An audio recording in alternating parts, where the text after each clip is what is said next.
प्रवचन कर लेना सरल है, प्रवचन सुन लेना सरल है कि दुख घेरे रहें। एक महाभागवत परम पावन श्री त्रिपुरदास जी महाराज,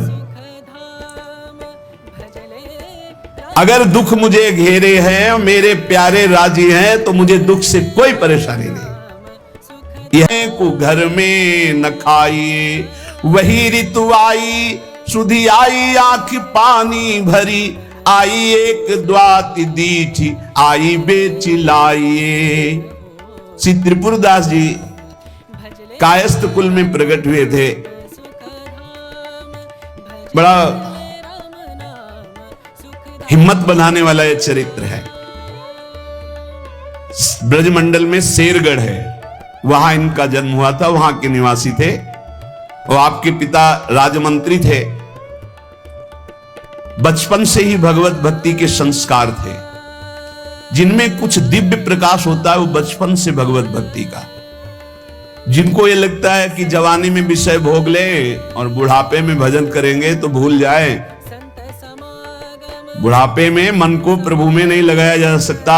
यदि आपने जवानी में भजन का अभ्यास नहीं किया तो बुढ़ापे में नहीं होगा। बुढ़ापे में प्रपंच ही होगा, पक्का विश्वास मान लीजिए। और जितने भी दिव्य महापुरुष हुए जिनके जीवन प्रकाश है, वहां किसी परिचित से कहा, बालक है, हट करता है त्रिपुरदास, इसको हम छोड़ देते हैं 2-4-10 दिन। यहां देखो भगवान का विधान, यहां श्रीनाथ जी के दर्शन करेगा, फिर हम आदमी भेज देंगे, बुला लेंगे।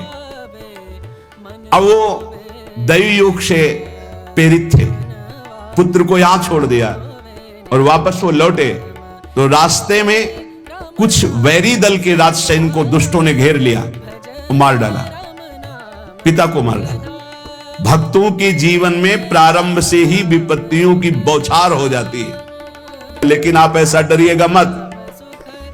क्या जिनके हृदय में भक्ति नहीं है उनके परिवार के लोग नहीं मरते क्या?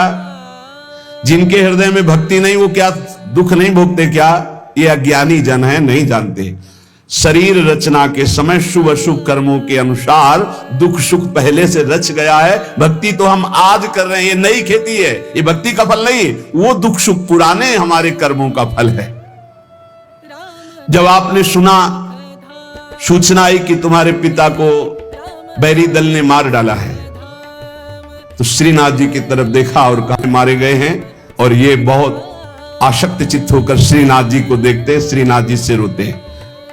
त्रिपुरदास जी ने साष्टांग दंडवत किया वल्लभाचार्य जी को और कहा, प्रभु मैं मात्र पितृहीन, न मेरे माता है न पिता है, मैं अनाथ बालक हूं, बस मेरे नाथ तो श्रीनाथ जी ही हैं और आपके श्री चरणों का आश्रय दे दिया। प्रभु मुझ अनाथ दीनहीन को आप स्वीकार कर लीजिए। बहुत प्रसन्न हुए। इतना छोटी अवस्था में ऐसे शुद्ध शब्द, ऐसे भागवतिक चेष्टाएं। चलो आज अभी इसी क्षण में इसको दीक्षा देता हूं। आचार्य श्री वल्लभाचार्य जी विधि पूर्वक दीक्षा देकर ब्रह्म संबंध कराया। कुछ दिन तक पास रखा और कहा वापस जाओ घर। श्रीनाथ जी की सेवा की भावना रखो, निरंतर चिंतन करो, ध्यान में श्रीनाथ जी का स्मरण रखो, भक्ति में जीवन व्यतीत करो। हमारा सदैव कृपा प्रसाद तुम्हारे साथ है। भगवत भाव से कर देना, उसमें जो धन खर्च होना ये सब भागवतिक बैंक में जमा होता है, आपको मिलेगा, ब्याज सहित मिलेगा। हमारे प्रभु की बैंक में परसेंट बहुत ज्यादा मिलते हैं, 1 रुपया का लाख गुना ब्याज मिलेगा। देखे ये जो आप देखते हैं कि अमुक अमुक पद पर बैठ गया, अमुक राजा बन गया, अमुक अमुक बन गया, ये पूर्व जन्म का है। पूर्व जन्म का आप देखते हैं छा गया, ये पूर्व जन्म का सुकृत है। वैभव ऐश्वर्य चरण चूम रहे, वाह वाही हो रही, ये सब पूर्व का पुण्य है, 1 का लाख गुना। पर इस बैंक में विश्वास नहीं होता, किसी किसी को विश्वास होता है। और इस बैंक में जमा कर देने पर अगर आपने कह दिया तो तत्काल वो फल जो गुणा करके आपको प्लस मिलना था नहीं मिलेगा। ध्यान कर लेना। यदि माइक से हो गया कि अमुक जगह के अमुक भगत ने 5000 रुपए दान किए, भगवान इनका मंगल करें, तालियां बज गई, हो गया, उड़ गया, आपके बैंक का ब्याज उड़ गया। जैसे सभा में खड़े होकर अपने पाप को स्वीकार कर ले तो उड़ गया, खत्म पाप। ऐसे सभा में यदि पुण्य स्वीकार कर ले तो खत्म।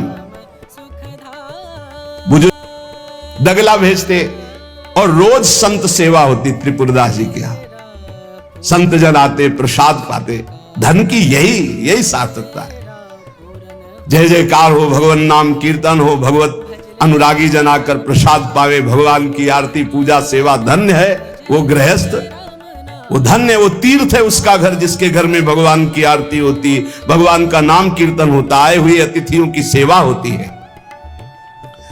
और श्रीनाथ जी भी बड़े रिजवार ठाकुर, बहुत खुश होकर के, प्रसन्न होकर के वो दगला धारण करते। श्री विठलनाथ जी श्री वल्लभाचार्य जी के पुत्र हैं। वो देखते कि और वस्त्र जब धारण कराते तो ठाकुर जी धारण करते ही, लेकिन जब त्रिपुरदास जी का दगला धारण कराते तो ठाकुर जी फूल जाते, प्रसन्न हो जाते। भक्त के द्वारा प्रेम से दी हुई वस्तु भगवान बहुत भाव से स्वीकार करते हैं। सब दिन होत ना एक समान, एक समय ऐसा भी आता है जो बहुत ही अंधेरे का होता है, एक समय प्रकाश का आता है। जैसे दिन रात ऐसे सुख और दुख। अब यवन बादशाह था, उसके पास द्वेषियों ने सूचना लगा दी कि ये राजमंत्री हैं, आपको पता नहीं है, आपके धन का बड़ा दुरुपयोग करते हैं, साधु महात्मा इनके यहां खाते रहते हैं और न जाने क्या क्या खूब लो, जिसका ऐसा चल रहा हो उसका ऐसा, इसलिए होश में रहना चाहिए। सब दिन होत न एक समान, ये शब्द याद रखना चाहिए। सुख है तो फूलो मत, कल दुख आने वाला है। शरीर स्वस्थ है तो अभिमान मत करो, कल कोई रोग आ जाएगा। जीवित हो तो अभिमान मत करो, कल ही मृत्यु आ सकती है, आज भी आ सकती है। होश में, खूब धन संपत्ति है, कल ऐसा हो सकता है टुकड़े टुकड़े के लिए मोहताज हो सकते हो। पक्का पक्का। आज दुखों घेरे हैं तो आप निराश मत होइए, कल आप बहुत बड़े आदमी बन सकते हैं। उत्साह संपन्न रहिए। आज बहुत बड़े आदमी है, धन है, संपत्ति है, वैभव है, नौकर चाकर है, बहुत फूलिए मत। हो सकता है ऐसा समय आ जाए कि तुम्हें किसी के यहां नौकरी करनी पड़े अपने पेट भरने के लिए। समय बहुत विचित्र है, पलटने में देर नहीं लगती, पलटने में देर नहीं लगती। खाने पीने तक के लिए नहीं रहेगा, सब यवन राज ने जब्त करवा लिया। अब जैसे तैसे बहुत गरीबी से, कष्ट से जीवन यापन होने। अब आए सर्दी की ऋतु। सर्दी की ऋतु में श्रीनाथ जी को दगला भेजते थे, खूब सुंदर सजा करके। यहां सजाने की क्या बात, खाने की भी कोई वस्तु नहीं रह गई थी। ठाकुर जी की सेवा की प्रतिज्ञा की थी कि जब तक जीवन है आपके लिए पोशाक भेजूंगा। अब सर्दी में कैसे पोशाक। अब त्रिपुरदास जी बाजार गए तो बेच के बाजार यो रुपया एक पायो, ताको ल्यायो मोटो थान मात्र रंग लाल गाइए। भीजो अनुराग पुनि नैन जलधार भीजो, भीजो दीन ताई धरि राख्यो और आइए।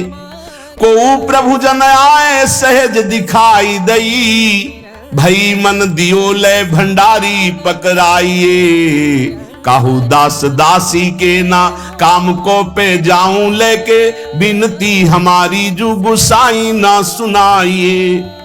त्रिपुरदास जी को दावत दिखाई दी जो पीतल की सी दिखाई दे रही थी, उठाई बाजार ले गए तो उस समय उन्हें 100 पैसे मिले, 1 रुपया।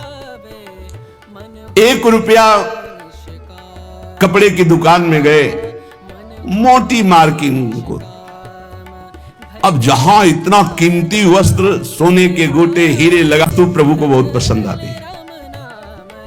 हमसे अगर दी जाएगी 5 किलो सोने का छत्र तो 4 लाख योजन का सोने का पहाड़ है उनकी इस मृत्यु लोक में। 5 किलो क्या होता है। साहस नहीं हुआ, रंगा लाल रंग में, प्रेम रंग में रंग कर रख लिया, पर साहस नहीं हुआ कि मैं जाकर के श्रीनाथ जी को दूं। कैसे दूं। अब उनके मन में एक बहुत पीड़ा है। और देखो भगवान अपने भक्त की बात को अंतर से जानते हैं। त्रिपुरदास जी के हृदय में दैन्य और दैन्य भगवान को बहुत प्रिय है। कैसी कैसी, कहां राजमंत्री का सुख और कहां, बहुत संकोच में भरे हुए वो मार्किन निकाल के लाए जो लाल रंग से रंगी थी, और कहां हाथ जोड़ करके कि हर वर्ष प्रतिज्ञा थी कि श्रीनाथ जी को पोशाक भेजेंगे, पर भगवत कृपा से वैसा विधान बन गया है।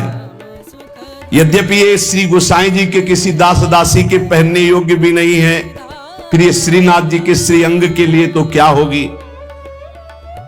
पर आप क्या इस भेंट को वहां तक पहुंचा देंगे?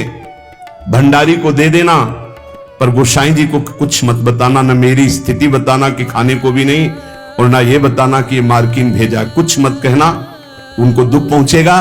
केवल भंडारी को दे देना, वो जो चाहे जैसे चाहे, यद्यपि वे श्रीनाथ जी के योग्य तो है ही नहीं। देखो, भगवान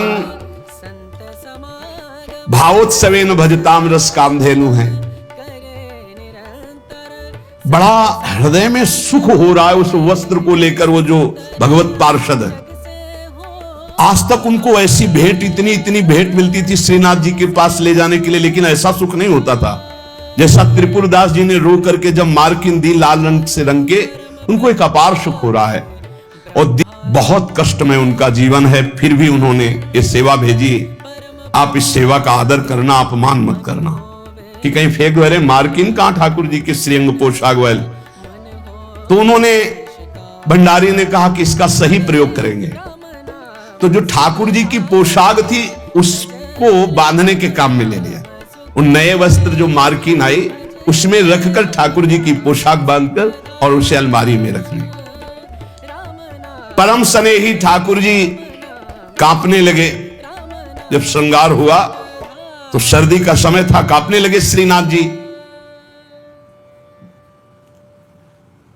जब श्री आचार्य चरण सेवा में गए तो कहने लगे, मुझे बहुत जोर की ठंड लग रही है।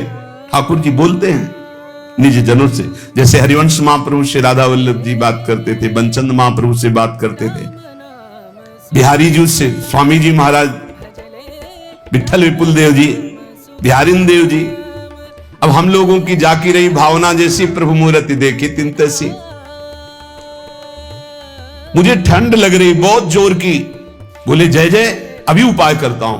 तत्काल बड़े गरम गरम महंगे वस्त्र धारण कराए।